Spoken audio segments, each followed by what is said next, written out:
Assalamualaikum warahmatullahi wabarakatuh, teman-teman. Untuk kesempatan kali ini kita akan membahas materi tentang emosi dan mood. Jadi setidaknya ada beberapa poin yang akan kita bahas, yaitu diawali dengan definisi, kemudian fungsi, sumber-sumber, dan juga aplikasi perilaku organisasi. Jadi diawali dari definisi. Setidaknya terdapat tiga terminologi utama dalam memahami emosi. Terminologi sendiri ini artinya adalah peristilahan atau ilmu yang membahas tentang batas-batas atau definisi dalam suatu istilah. Jadi yang pertama yaitu efek, merujuk kepada terminologi yang luas dan umum, menaungi emosi, mood, dan juga sikap, atau dengan kata lain adalah beragam perasaan yang dialami. Ini spektrumnya lebih luas. Kemudian ada emosi. Emosi sendiri merujuk kepada variasi keadaan emosional yang cenderung tidak tetap dan bersifat jangka pendek.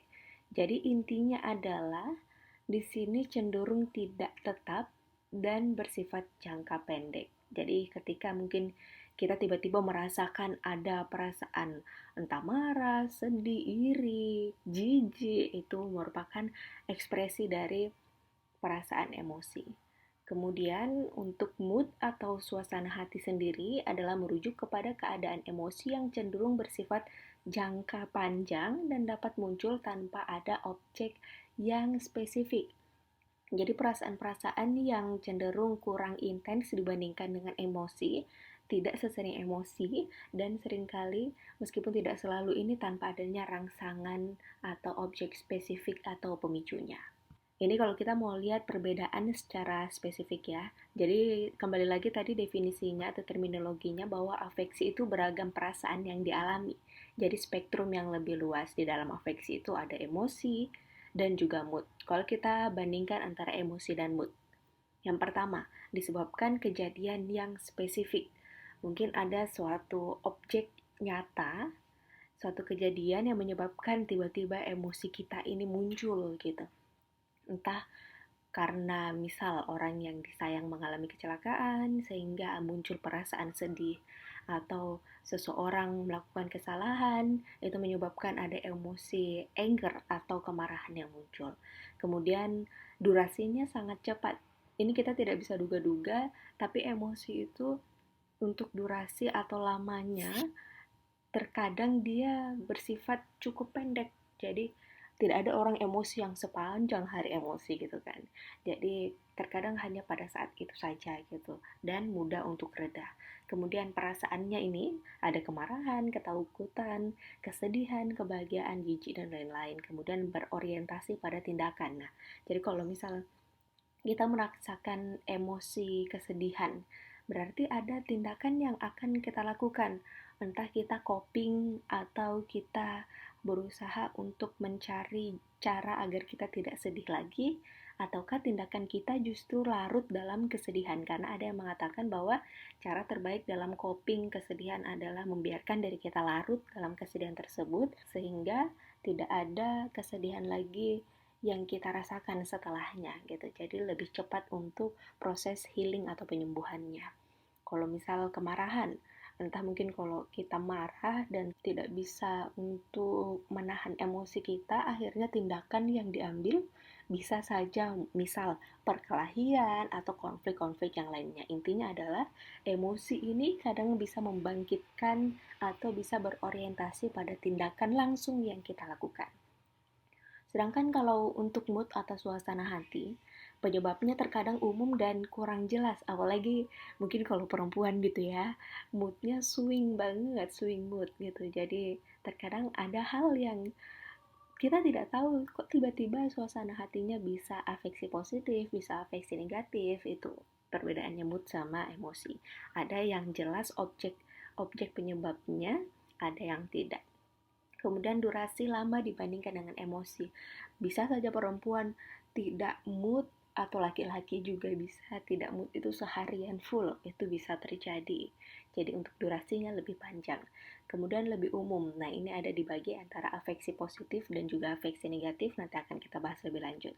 Kemudian terkadang tidak diindikasikan dengan ekspresi wajah yang jelas.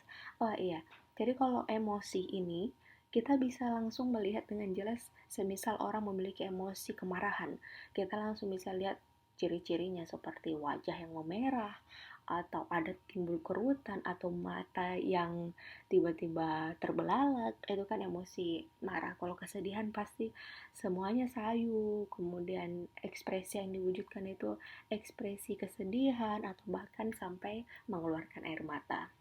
Sedangkan kalau mood sendiri, terkadang tidak ada tuh ekspresi wajah yang dimunculkan, karena untuk mood sendiri bersifat kognitif atau mentally, jadi susah untuk diekspresikan secara langsung. Nah, ini setidaknya ada beberapa emosi dasar yang dimiliki oleh manusia. Yang pertama adalah rasa marah, kemudian tidak suka akan sesuatu hal, iri, takut, frustasi, tidak setuju, malu, jijik, ada juga bahagia, benci, berharap, cemburu, gembira, cinta, bangga, terkejut, dan juga sedih. Jadi ini beberapa emosi dasar dari manusia. Nah, kalau yang sekarang ini adalah mood atau suasana hati dasar. Jadi dibagi atas dua, afeksi positif dan juga afeksi negatif. Afeksi positif sebagai suatu dimensi suasana hati yang terdiri atas emosi-emosi positif seperti bersemangat, kewaspadaan, dan sangat gembira. Ini karena kan kita lagi ada di afeksi positif gitu ya. Jadi di suasana hati yang positif. Jadi yang paling tinggi adalah sangat gembira, perasaan yang dirasakan. Suasana hati yang dirasakan tuh sangat gembira. Tapi di lain sisi, kalau kita tarik dari ujung yang satu, ketika dia tinggi sekali berarti ada titik terendahnya. Ada garis terendahnya atau titik terendahnya, yaitu perasaan kebosanan, depresi, dan kelesuan pada ujung terendah. Jadi gitu ya, selalu ada titik tertinggi dan juga titik terendah dari suatu afeksi atau suasana hati. Itu tadi afeksi positif, kemudian kita melangkah ke afeksi negatif. Jadi kalau afeksi negatif sendiri adalah dimensi suasana hati yang terdiri atas kegugupan, stres, dan kecemasan pada ujung tertinggi. Nah, ini justru kebalikannya kan positif negatif. Jadi kalau afeksi negatif, ujung tertingginya itu justru afeksi yang negatif. Jadi kembali lagi, ujung tertingginya untuk afeksi negatif adalah suasana hati yang negatif, misal kecemasan. Tapi kalau sampai ke titik terendahnya dari afeksi negatif sendiri, itu justru perasaan senang yang dirasakan atau afeksi positif, seperti kepuasan, ketenangan, dan kedamaian pada ujung terendah. Jadi ini kebalikan antara afeksi positif dan juga afeksi negatif. Kemudian ini ya, ketika kita membahas soal mood atau suasana hati, terminologi atau bahasa yang digunakan adalah afeksi. Jadi bukan mood positif atau mood negatif, tapi yang tepat adalah afeksi positif ataupun afeksi negatif. Jadi emosi negatif itu mungkin dapat menjadi afeksi negatif. Jelas, karena ketika kita marah, bisa saja mempengaruhi suasana hati kita sepanjang hari. Bahkan seseorang ini berpikiran bahwa mengingat peristiwa tentang emosi negatif 5 kali lebih kuat daripada mengingat peristiwa positif. Tuh, pasti semua orang merasakan ini. Pernah nggak merasa bahwa terkadang orang-orang lebih gampang mengingat kesalahan kita daripada kebaikan kita? Satu kesalahan yang kita lakukan selalu diingat-ingat, sedangkan untuk 1000 kebaikan yang kita lakukan seolah-olah sirna ketika kita melakukan kesalahan. Itu karena emosi negatif lebih condong kepada orang, bahkan orang bisa memikirkannya 5 kali lebih kuat dibandingkan emosi positif atau hal-hal positif yang kita lakukan. Kemudian sehingga seseorang akan lebih mudah mengingat pengalaman negatifnya daripada pengalaman positifnya. Itu juga berlaku bagi diri kita sendiri. Terkadang kita selalu mengingat-ingat yang negatif daripada yang positif. Kemudian ada namanya positivity offset atau kompensasi positivitas. Jadi ternyata dibalik dari kita berpikiran negatif atau positif terhadap diri kita, namun ketika kita berada di titik nol atau dalam keadaan kita tidak dalam kondisi apa-apa, ini justru kebanyakan individu mengalami suasana positif yang cukup ringan. Jadi justru tanpa kita berpikir apa-apa sama sekali, mungkin kadang-kadang ada yang juga merasakan hal tersebut, kadang-kadang tidak memikirkan apa-apa dan tidak melakukan apa-apa. Nah, di situ justru muncul perasaan positif, emosi positif, suasana hati atau afeksi positif ada dari dalam hati kita. Nah, terdapat dua teori besar yang menaungi konsep emosi, yaitu pertama teori discrete emotions atau basic emotions oleh Ekman tahun 1992, di mana emosi manusia memiliki kekhususan dan juga keunikan. Dan teori circumplex model of affect oleh James A. Russell 1980, manusia memiliki emosi inti yang berbeda-beda, yaitu valensi dan arousal.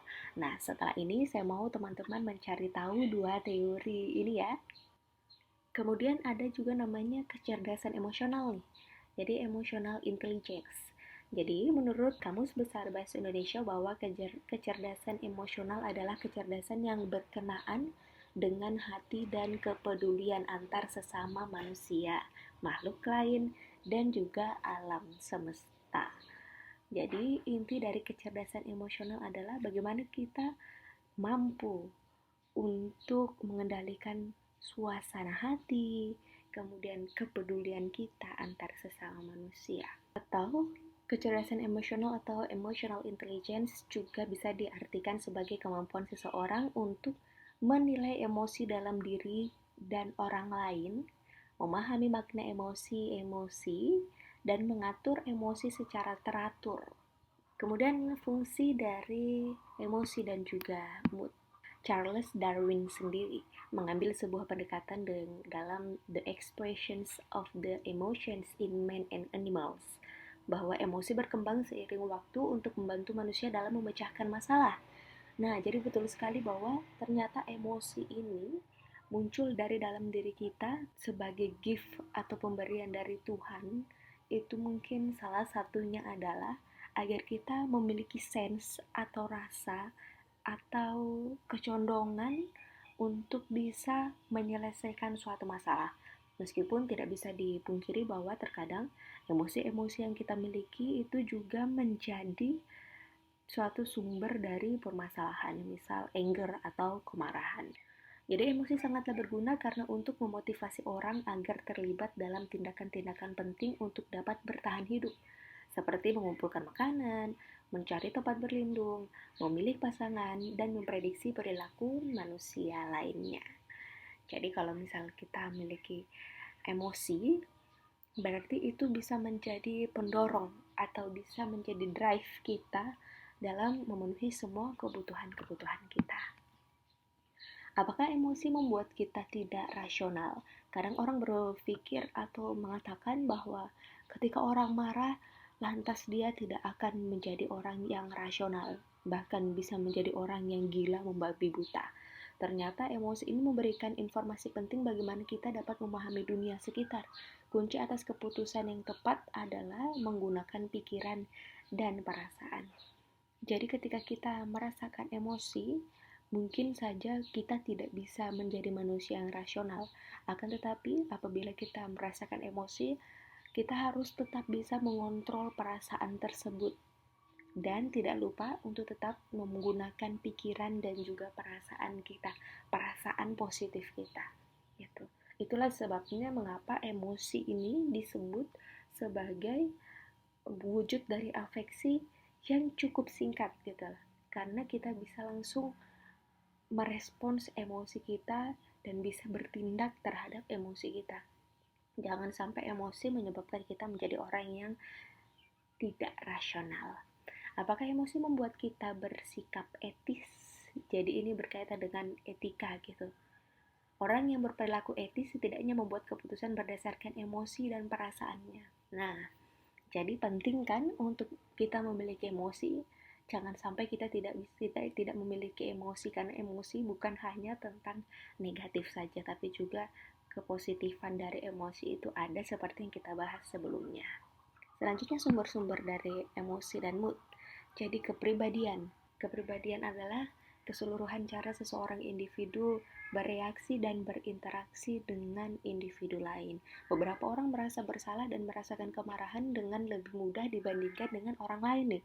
Ada yang merasa seperti itu tidak. Orang lain mungkin merasa biasa saja dan santai dalam menghadapi situasi apapun. Jadi gitu. Terkadang ada yang sangat meletup-letup atau sangat mudah terpancing emosinya, entah baik positif ataupun negatif. Selanjutnya ada faktor cuaca juga. Ini banyak orang percaya bahwa cuaca ini berhubungan dengan suasana hati dan emosi. Jadi mungkin saja ketika cuaca panas membuat orang bisa jauh lebih mudah emosi. Kemudian stres. Seperti yang mungkin Anda bayangkan bahwa stres ini mempengaruhi emosi dan juga suasana hati. Sebagai contoh nih ya, tingkat stres karyawan atau pekerja di tempat kerja dapat dipicu oleh teguran dari atasan, hilangnya kesempatan penjualan besar misalnya, dan juga pengaruh dari stres yang menumpuk dari waktu ke waktu, sehingga hal ini dapat mempengaruhi dari suasana hati.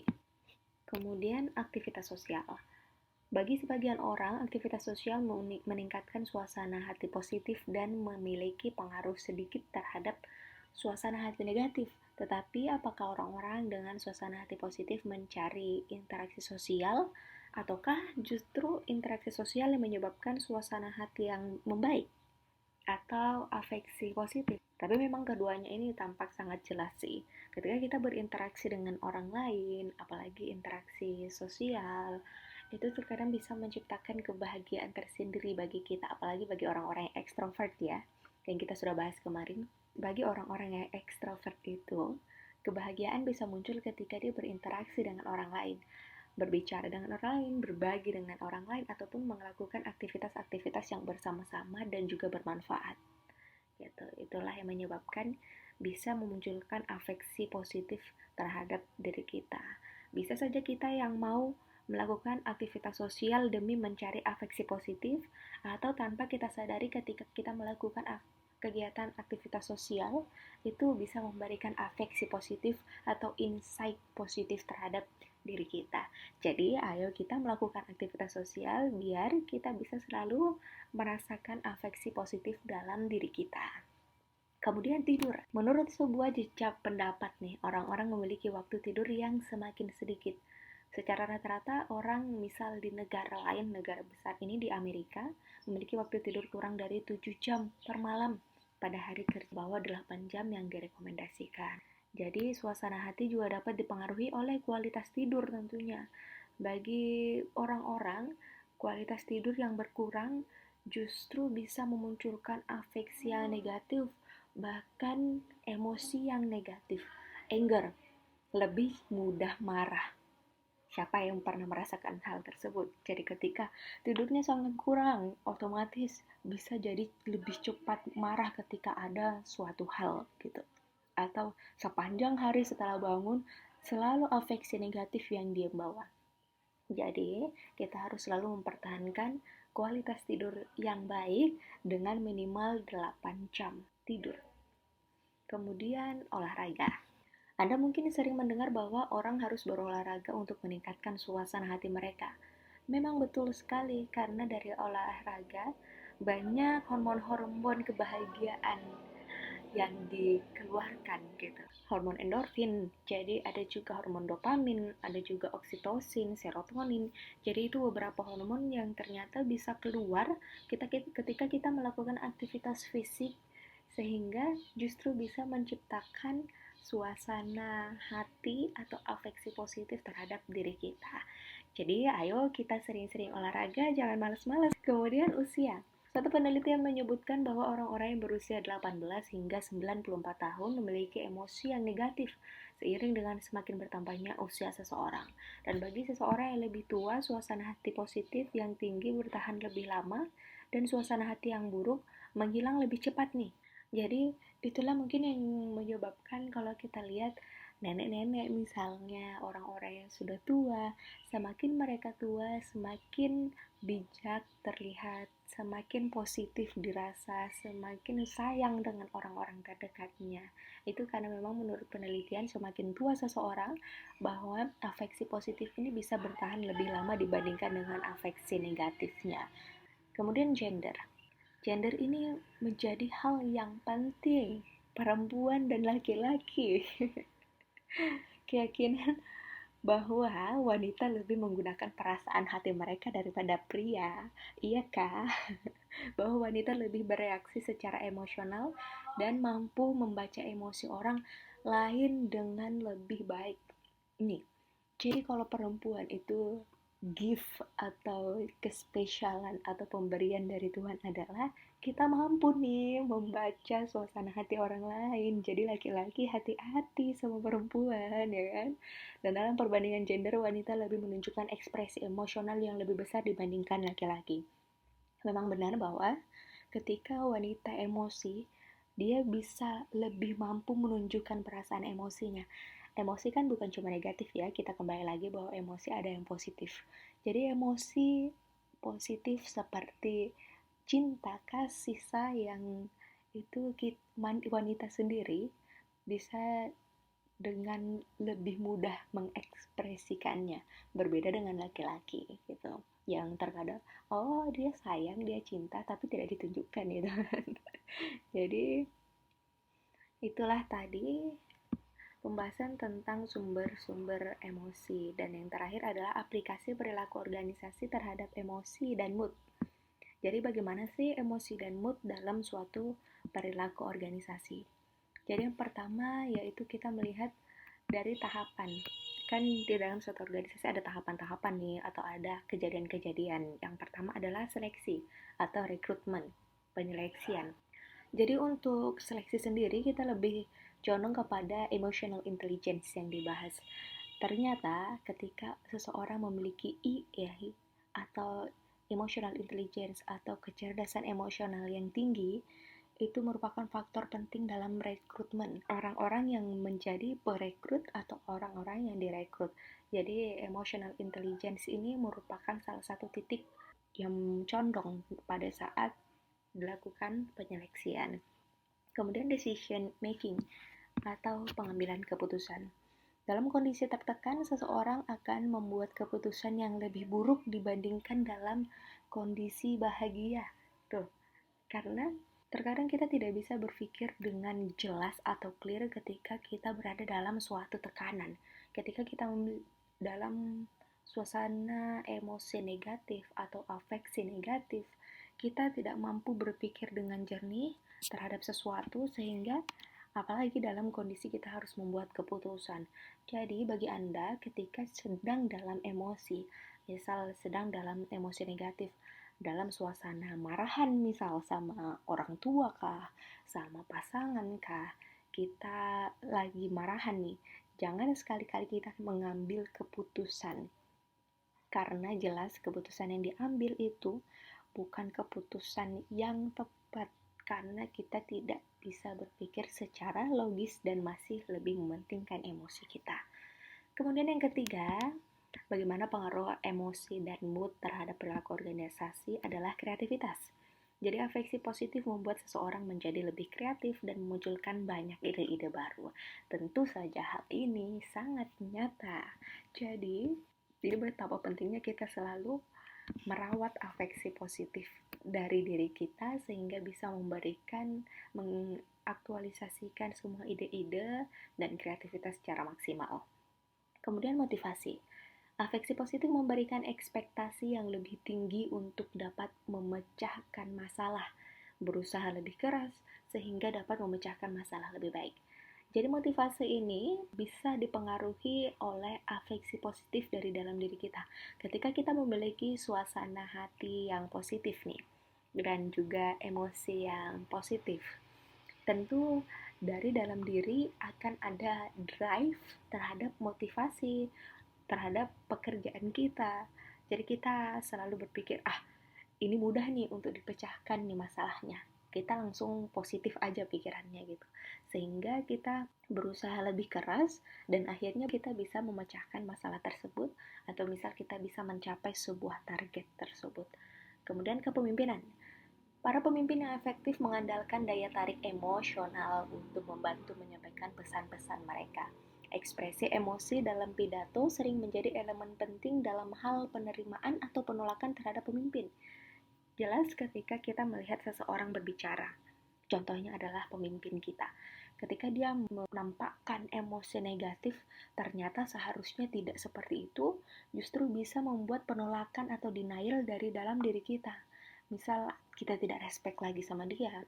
Misal ketika pemimpin mungkin berbicara atau memberikan arahan dengan afeksi yang positif, emosi yang positif, itu justru bisa memberikan kebahagiaan juga bagi kita dan semangat kita dalam bekerja.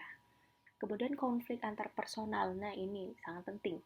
Emosi dapat terlihat ketika timbul konflik antar personal di antara rekan kerja. Penting adanya pengendalian emosi agar konflik dapat segera diselesaikan.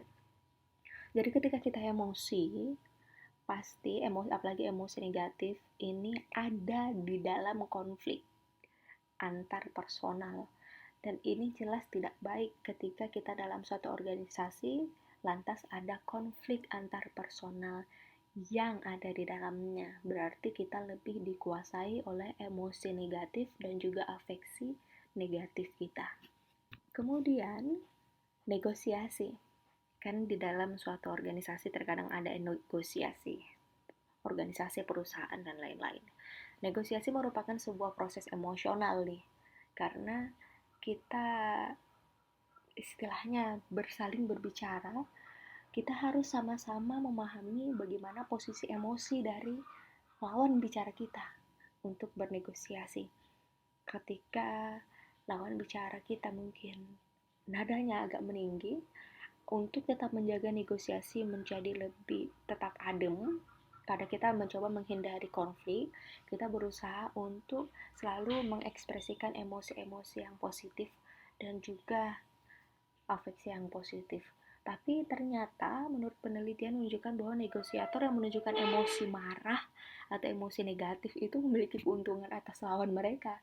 Terkadang kemudian pelayanan kepada pelanggan. Jadi afeksi positif tentu akan memberikan dampak positif terhadap kinerja dan kepuasan pelanggan. Tentunya kan terjadi penularan emosional atau emotional contagion, sehingga afeksi positif harus selalu dipertahankan.